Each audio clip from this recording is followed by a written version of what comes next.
અનંતનાગમાં આતંકીઓ સાથે મુઠભેદમાં 3 જવાનો શહીદ થતા સમગ્ર દેશમાં આક્રોશ જોવા મળ્યો છે। ડોગરા ફ્રન્ટ સાથે સંકળાયેલા લોકોએ પાકિસ્તાન વિરુદ્ધ સૂત્રોચ્ચાર કર્યા। મુઠભેદમાં માર્યા ગયેલા 2 આતંકવાદીઓ પાકિસ્તાની હોવાનું સામે આવ્યું છે। બંનેની આતંકવાદીઓની ઓળખ છે તે બાસિત ડાર અને યુઝેર તરીકે થઈ છે। આ ઘટના પર કોંગ્રેસ પાર્ટીએ મોદી સરકાર પર આકરા પ્રહાર કર્યા। પાર્ટીના પ્રવક્તા પવન ખેડાએ ટ્વીટ કરી જણાવ્યું કે સેનાના 3 અધિકારીઓ શહીદ થયા, પરંતુ ભાજપ કાર્યાલય પર ઉજવણીની તૈયારીઓ કરવામાં આવી। ગમે તે થાય, વડાપ્રધાન પોતાની પ્રશંસા ટાળી શકતા નથી। पाकिस्तान सर, आज का जो प्रोटेस्ट कर रहा हूं मैं, INDIA गठबंधन से सवाल करना चाहता हूं। आज गठबंधन के लोग कह रहे हैं उन्होंने हमारा कर्नल मार दिया, उन्होंने हमारा मेजर मार दिया, उन्होंने हमारा DYSP मार दिया, हमको पाकिस्तान से बात करनी चाहिए। अरे ये INDIA इनको इंडिया रखने का अधिकार है। अगर इंडिया के समर्थन की बात करने का प्रयास नहीं करना चाहते। ઉદ્ધવ ઠાકરે સમૂહની શિવસેનાના નેતા સંજય રાઉતે જણાવ્યું કે 13મી સપ્ટેમ્બરના રોજ કાર્યક્રમમાં વડાપ્રધાન મોદી પર પુષ્પાવર્ષા કરવામાં આવી, ત્યારે જમ્મુ કાશ્મીરના અનંતનાગમાં સેનાના 3 વરિષ્ઠ અધિકારીઓ શહીદ થયા। આ પ્રકારના સમાચાર ખૂબ જ અસ્વસ્થ કરનારા છે। સરકારે આ મુદ્દે હજુ સુધી કોઈ નિવેદન જાહેર કર્યું નથી। જમ્મુ કાશ્મીરમાં ચૂંટણી યોજાઈ નથી અને તેને કેન્દ્ર શાસિત પ્રદેશ જાહેર કરવામાં આવ્યું હોવાથી કાયદો અને વ્યવસ્થાની સ્થિતિ કેન્દ્ર સરકારની છે। એક તરફ POK પરત લેવાની વાત કરવામાં આવે છે, જ્યારે બીજી તરફ પાકિસ્તાન સાથે ક્રિકેટ રમવામાં આવે છે। અગાઉ જ્યારે પાકિસ્તાને અબડચંડાઈ કરી હતી કે બાલાસાહેબ ઠાકરે કહ્યું હતું કે અમે પાકિસ્તાનને મુંબઈમાં ક્રિકેટ મેચ નહીં રમવા દઈએ। एक उत्सव मनाया जा रहा था और हमारे प्रधानमंत्री के ऊपर भारतीय जनता पार्टी के कार्यकर्ता फूल बरसा रहे थे। अच्छी बात है, G20 का सक्सेस हम भी चाहते हैं कि ये सक्सेस अगर है, वो मानते हैं तो फूल बरसाने चाहिए। लेकिन उसी वक्त कश्मीर में टेररिस्ट हमारे जवानों के ऊपर गोलियां बरसा रहे थे। 3 सीनियर अफसर शहीद हो गए। एक साथ 3 बड़े अधिकारियों का शहीद होना ये क्या दर्शाता है कि आज भी जम्मू कश्मीर की हालत ठीक नहीं है। વડાપ્રધાન નરેન્દ્ર મોદીએ મધ્યપ્રદેશમાં બીના રિફાઇનરીમાં પેટ્રોકેમિકલ્સ કોમ્પ્લેક્સ અને 10 ઔદ્યોગિક પ્રોજેક્ટનો શિલાન્યાસ કર્યો, જ્યાં PM મોદીએ કહ્યું કે મને ઘણી પરિયોજનાઓનો શિલાન્યાસ કરવાની તક મળી છે, જે મધ્યપ્રદેશના વિકાસને નવી ગતિ આપશે। આ પ્રોજેક્ટથી રોજગારીની નવી તકો ઊભી થશે અને રાજ્યની સાથે દેશ પણ આગળ વધશે। PM મોદીએ કોંગ્રેસ પર પ્રહાર કરતા કહ્યું છે કે આઝાદી પછી મધ્યપ્રદેશ પર લાંબા સમય સુધી શાસન કરનારાઓએ રાજ્યને ભ્રષ્ટાચાર અને ગુના સિવાય કંઈ આપ્યું ન હતું, પરંતુ જ્યારે તમે અમને સેવા કરવાની તક આપી છે ત્યારે જ અમે પૂરી ઈમાનદારીથી મધ્યપ્રદેશનું ભાગ્ય બદલવાનો પૂરો પ્રયાસ કર્યો છે। તેમજ આજનું ભારત વિશ્વનો મિત્ર છે, પરંતુ કેટલાક લોકો ભાગલા પાડવામાં વ્યસ્ત હોવાનું કહીને PM મોદીએ વિપક્ષી ગઠબંધન ઉપર પણ પ્રહાર કર્યા। છત્તીસગઢના રાયગઢમાં જાહેર સભાને સંબોધતા PM મોદીએ જણાવ્યું કે થોડા દિવસ પહેલા G20 સમૂહના પ્રતિનિધિઓ ભારતના પ્રવાસે આવ્યા હતા અને દેશમાં થયેલા વિકાસલક્ષી કાર્યોને જોઈને ખૂબ જ પ્રભાવિત થયા। દેશના તમામ રાજ્યો અને ક્ષેત્રમાં વિકાસના આજે સમાન મહત્વ આપવામાં આવ્યું। છત્તીસગઢ અને દેશમાં વિકાસમાં પાવર હાઉસ સમાન છે। દેશમાં પણ વિકાસલક્ષી કાર્યોને પ્રોત્સાહન ત્યારે જ મળે છે જ્યારે તેનો પાવર હાઉસ સંપૂર્ણ તાકાત સાથે કામ કરશે। અમે છત્તીસગઢના બહુલક્ષી વિકાસ માટે અનેક કાર્ય કર્યા છે। કેન્દ્ર સરકારે છત્તીસગઢને નવી યોજનાઓનો લાભ આપ્યો છે। छत्तीसगढ़ हमारे लिए देश के विकास के पावर हाउस की तरह है और देश को भी आगे बढ़ने की ऊर्जा तभी मिलेगी जब उसके पावर हाउस अपनी पूरी ताकत से काम करेंगे। इसी सोच के साथ बीते 9 वर्षों में हमने छत्तीसगढ़ के बहुमुखी विकास के लिए निरंतर काम किया है। વડાપ્રધાન મોદીએ જણાવ્યું કે દેશ પોતાની ઉપલબ્ધિઓનો ઉત્સવ મનાવી રહ્યું છે। થોડાક દિવસો પહેલા વૈજ્ઞાનિકોએ ભારતને ચંદ્રયાન 3ની સફળ લેન્ડિંગના ભાગરૂપે દેશને મોટી ભેટ આપી। ભારતનું ચંદ્રયાન ત્યાં પહોંચ્યું છે જ્યાં અત્યાર સુધી વિશ્વનો એક પણ દેશ પહોંચી શક્યો નથી। વિશ્વભરના લોકો કહી રહ્યા છે કે ભારતનું ચંદ્રયાન સૌથી શ્રેષ્ઠ છે। 140 કરોડ ભારતીય લોકોના પરિશ્રમના ભાગરૂપે દેશમાં G20 સમિટને સફળતા મળી। નાના દેશોનો અવાજ આંતરરાષ્ટ્રીય સ્તર પર પહોંચી શકતા નથી, પરંતુ હવે તેમને G20 में शामिल કરવામાં આવ્યા છે। भारत का चंद्रयान वहां पहुंचा जहां दुनिया का कोई देश नहीं पहुंच पाया था। और जैसे हमारे छत्तीसगढ़ में लोग कहते हैं ना, छत्तीसगढ़िया सबसे बढ़िया, वैसे ही आज दुनिया के लोग कह रहे हैं भारत का चंद्रयान सबसे बढ़िया। આગામી 18 સપ્ટેમ્બરે સંસદનું વિશેષ સત્ર યોજાશે, જે અંગે સરકારે બુધવારે એજન્ડા જાહેર કર્યો છે। તે દરમિયાન ભાજપે તેના સાંસદો માટે વ્હીપ જાહેર કર્યો છે। ભાજપે લોકસભા અને રાજ્યસભા બંનેમાં સાંસદોને ગૃહમાં હાજર રહેવાનો આદેશ આપ્યો। લોકસભા અને રાજ્યસભા સચિવાલયે તાજેતરમાં જ માહિતી આપી હતી કે સંસદનું વિશેષ સત્ર 18 સપ્ટેમ્બરથી શરૂ થશે। સરકારના કામકાજને ધ્યાનમાં લેતા 22 સપ્ટેમ્બર સુધી ચાલુ રહેશે। મળતી માહિતી પ્રમાણે સંસદના વિશેષ સત્ર દરમિયાન બંને ગૃહોમાં પ્રશ્નકાળ અને બિન સરકારી કામકાજ થશે નહીં।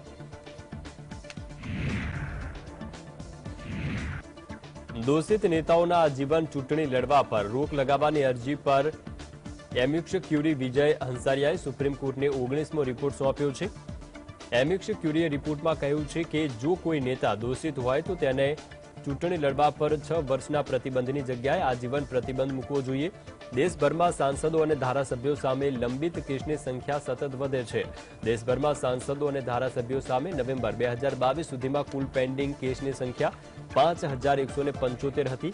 આ આંકડો 2018માં 4122 હતો। યુપીમાં સાંસદ ધારાસભ્ય સામેના પેન્ડિંગ કેસની સંખ્યા સૌથી વધુ છે। એમિક્સ ક્યુરીએ વધુમાં કહ્યું કે કેન્દ્રીય સતર્કતા આયોગ એક્ટ 2003, લોકપાલ અને લોકાયુક્ત એક્ટ 2013 હેઠળ દોષિત ઠેરાવ્યા બાદ કાયમી અયોગ્યતા ધારણ કરવાની જોગવાઈ છે।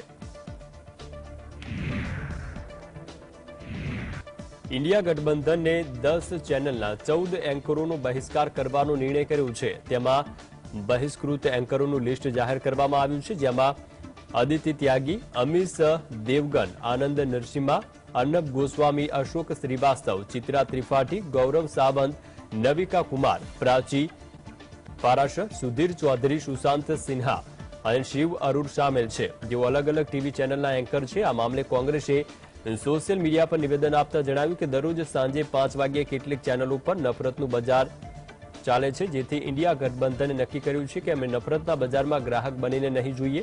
અમારો ઉદ્દેશ્ય નફરત મુક્ત ભારતનો છે।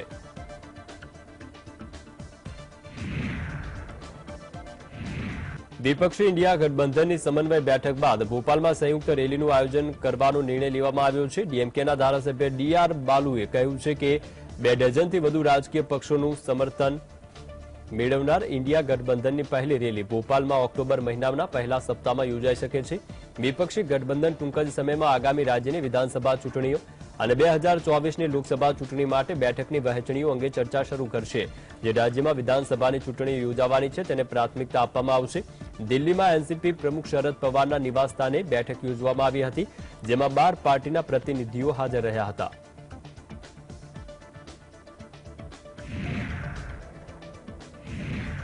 વિપક્ષી ઇન્ડિયા ગઠબંધનની સમન્વય બેઠક નિષ્ફળ સાબિત થઈ છે તેવા ભાજપના આરોપ પર પ્રતિક્રિયા આપતા રાજ્યસભા સાંસદ ઉદ્ધવ ઠાકરેએ જણાવ્યું કે આ અમારો વિષય છે। ભાજપે પોતાની બાબતો પર ધ્યાન આપવું જોઈએ। કેન્દ્ર સરકારે જમ્મુ કાશ્મીર પર વધુ ધ્યાન આપવાની જરૂર છે। ભાજપ શાસિત કેન્દ્ર સરકાર પર દેશની જવાબદારી છે, જ્યારે અમે તો વિપક્ષમાં છીએ। વર્ષ 2024ની લોકસભા ચૂંટણીમાં સફળ અને નિષ્ફળ વિશે ખબર પડશે। उससे आपका क्या मतलब है? हम देख लेंगे ना, आप अपना देख लीजिए, आप देख लीजिए आपका इंडिया का क्या करना है, हम फेल है या सक्सेस है वो हम देख लेंगे।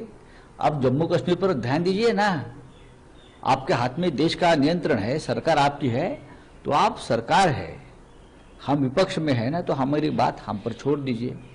2024 में पता चलेगा कौन फेल है और कौन सक्सेसफुल है। એનસીપી પાર્ટીના કાર્યકારી અધ્યક્ષ અને લોકસભા સાંસદ સુપ્રિયા સુલેએ જણાવ્યું છે કે મોંઘવારી, બેરોજગારી, ખેડૂતોની સમસ્યા જેવા મુદ્દા ક્યારેય કેન્દ્ર સરકારના એજન્ડામાં સામેલ હોતા નથી। આ ખૂબ જ નિરાશાજનક છે, કારણ કે અમે સારા કામ, સારી ચર્ચાઓ અને કંઈક યોગદાન આપવા માટે દિલ્હી જઈએ છીએ। અમે સારા નિર્ણયો અને નીતિ થકી રાષ્ટ્ર નિર્માણમાં સહભાગી બનવા માંગીએ છીએ, પરંતુ વર્તમાન કેન્દ્ર સરકારના શાસનમાં આવું થશે તેવું લાગતું નથી। આ સાથે તેમણે જણાવ્યું કે મરાઠા સમુદાયને અનામત ઉપલબ્ધ કરાવવા માટે મહાવિકાસ અઘાડી કટિબદ્ધ છે। ઇન્ડિયા ગઠબંધનની સમન્વય બેઠકમાં પણ આ મુદ્દો ચર્ચામાં હતો। Unemployment, farmers' plight, but that doesn't seem to be on the government's agenda ever. It's very, very disappointing because we really go to Delhi for some good work, good discussions, good debates, and something that we can all contribute towards building a strong nation with good policies. But that doesn't seem to be happening in Delhi in this government, unfortunately. Are you taking reservation issue to the parliament? Oh, clearly. I mean, Mahavikas Aghadi is totally committed.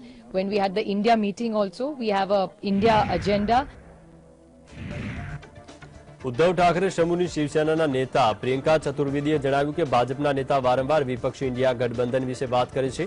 ભાજપના નેતાઓ પહેલા કહેતા હતા કે વિપક્ષી India ગઠબંધન અંદરોઅંદર વાદ વિવાદના કારણે ખતમ થઈ જશે, પરંતુ એવું થયું નથી। વાસ્તવિકતા તો એ છે કે ઇન્ડિયા ગઠબંધનમાં કોઈ સમસ્યા નથી। अलग अलग પાર્ટીના પ્રતિનિધિઓ બેઠક કરી ચર્ચા અને વિચાર વિમર્શ કરી રહ્યા છે। ભાજપ સરકાર સ્વતંત્ર તપાસ એજન્સીઓના દુરુપયોગ કરી વિપક્ષી નેતાઓ બનાવે છે। વડાપ્રધાન મોદીએ એનસીપીના નેતા પર ભ્રષ્ટાચારનો આરોપ લગાવ્યા હતા, પરંતુ જ્યારે અજીત પવાર મહારાષ્ટ્ર સરકારમાં સામેલ થયા તો તેમને ક્લીન ચીટ આપી દેવામાં આવી। तरीके से हमने उनका कार्यक्रम देखा है, अदानी बढ़ाओ अदानी बचाओ कार्यक्रम, वो देश के सामने है। रही बात जो हर इनके नेतागण बोल रहे हैं, थोड़ा हास्यास्पद है। जितना इंडिया अलायंस आगे बढ़ रहा है, इंडिया का गठबंधन आगे बढ़ रहा है, और वो देख रहे हैं, पहले कहते थे जब पहली मीटिंग हुई थी कि ये विवाद से ही खत्म हो जाएगा, ये लोग आगे मिल ही नहीं पाएंगे। पर हमारा जो अलायंस है अच्छे से चल रहा है, उस पर चर्चा हो रही है। सीट शेयरिंग की बात हो या कौन कितनी सीट्स पे लड़ेगा, हर तरीके से उस पर चर्चा हो रही है, तो ये खिस्साए हुए हैं। इंडिया गठबंधनની કોઓર્ડિનેશન કમિટી પહેલી બેઠક ગઈકાલે શરદ પવારના ઘરે યોજાઈ। આ મામલે ઉત્તર પ્રદેશના ઉપમુખ્યમંત્રી કેશવ પ્રસાદ મૌર્યે નિવેદન આપતા જણાવ્યું કે 2024માં એનડીએ ગઠબંધન જ ઉત્તર પ્રદેશમાં તમામ સીટો પર જીતશે અને કોઈ દળ રાજ્યમાં ખાતું પણ ખોલી શકશે નહીં। ઇન્ડિયા ગઠબંધન એવું છે કે જેવું કે એક અનાર 100 બીમાર, એક ત્રાજવામાં અનેક ડેટકા મૂકીને તોલી ન શકાય તેવું જ વિપક્ષી ગઠબંધનનું છે, જે ક્યારેય એકઠું થઈ શકશે નહીં। यह गठबंधन वैसे है जिसमें एक अनार 100 बीमार, जहां प्रधानमंत्री पद के इतने दावेदार हैं कि हर बैठक में कोई ना कोई जैसे तराजू में मेढक रख करके कोई तौलना चाहे नहीं तौल सकता है, वैसे यह विपक्षी गठबंधन भी एकजुट नहीं रह सकता, ये आपस में लड़ रहा है। તૃણમૂળ કોંગ્રેસના સાંસદ અભિષેક બેનર્જી સાથે ઈડીએ 9 કલાક સુધી પૂછપરછ કરી। ઈડીએ પશ્ચિમ બંગાળમાં કથિત શાળા ભરતી કૌભાંડમાં તેમની પૂછપરછ કરી હતી। પૂછપરછ કર્યા બાદ પછી અહીં ઈડી ઓફિસમાંથી બહાર આવેલા બેનર્જીએ આરોપ લગાવ્યો કે ઈડી અધિકારીઓ તેમના રાજકીય આકાઓના ઇશારે કામ કરી રહ્યા છે અને તેમને ખુશ કરવા માટે પૂછપરછ કરી રહ્યા છે। તેમણે દાવો કર્યો છે કે ભારતીય જનતા પાર્ટી તેમની પાર્ટીને વિપક્ષી પાર્ટીઓ ઇન્ડિયાના ગઠબંધનમાં તેની ભૂમિકા ભજવતા રોકવા માંગે છે। બેનર્જીએ કહ્યું કે ઈડીએ મને એ દિવસે હાજર થવા માટે કહ્યું જ્યારે વિપક્ષી ગઠબંધન ઇન્ડિયાની સંકલન સમિતિની બેઠક યોજાઈ।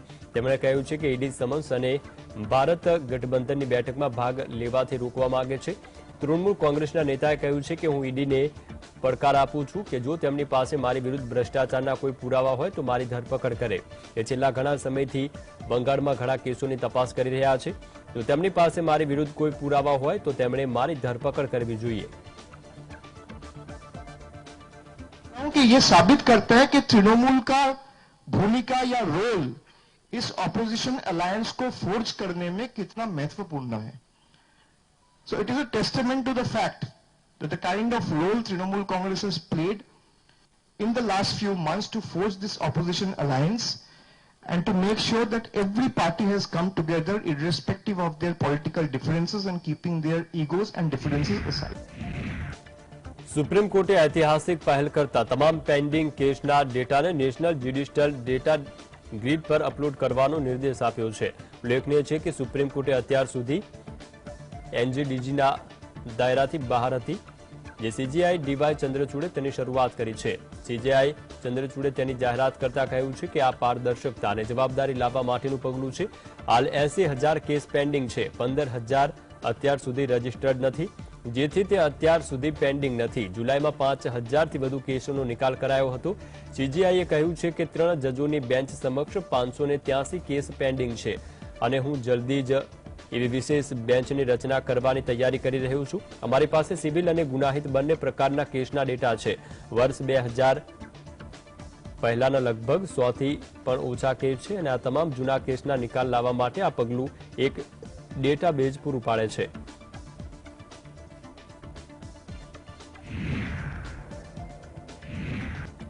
મુંબઈ એરપોર્ટ પર એક પ્રાઇવેટ વિમાન ક્રેશ થવાની ઘટના બની છે. આ વિમાનમાં 6 મુસાફરો અને 2 ક્રૂ મેમ્બર સવાર હતા. ખરાબ હવામાનને કારણે પ્લેન ક્રેશ થયું હોવાની પ્રાથમિક માહિતી છે. મુંબઈ એરપોર્ટ પર તમામ વિમાનોનું ટેક ઓફ અને લેન્ડિંગ હંગામી ધોરણ માટે બંધ કરવામાં આવ્યું. ડીજીસીએ તરફથી જાહેર કરવામાં આવેલ માહિતી પ્રમાણે જાનહાનિમાં કોઈ અહેવાલ પ્રાપ્ત નથી. વીએસઆર વેન્ચર્સ લિયરજેટ 45 વિમાન BTDBL મુંબઈ એરપોર્ટ પર રનવે 27 પર લેન્ડ થતી વખતે લપસી ગયું. તો ભારે વરસાદને કારણે વિઝિબિલિટી માત્ર 700 મીટરની જ હતી.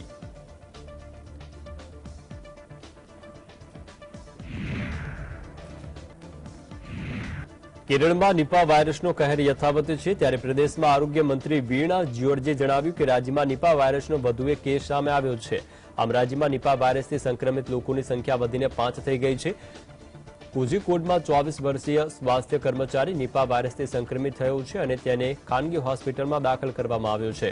રાજ્યમાં સંક્રમણ અટકાવવા માટે યુદ્ધના સ્તરે કામગીરી કરવામાં આવી રહી છે. સંક્રમણ વધુ ન ફેલાય તે માટે સરકારે કન્ટેનમેન્ટ ઝોન બનાવ્યા છે. આ સાથે જ 706 લોકોની સૂચિ તૈયાર કરાઈ છે, જે સંક્રમિત દર્દીના સંપર્કમાં આવ્યા હતા. આ 706 પૈકી 77 લોકો હાઈરિસ્ક કેટેગરીમાં રાખવામાં આવ્યા છે. વર્તમાન સમયમાં માત્ર 13 લોકો હોસ્પિટલમાં ઓબ્ઝર્વેશન હેઠળ છે.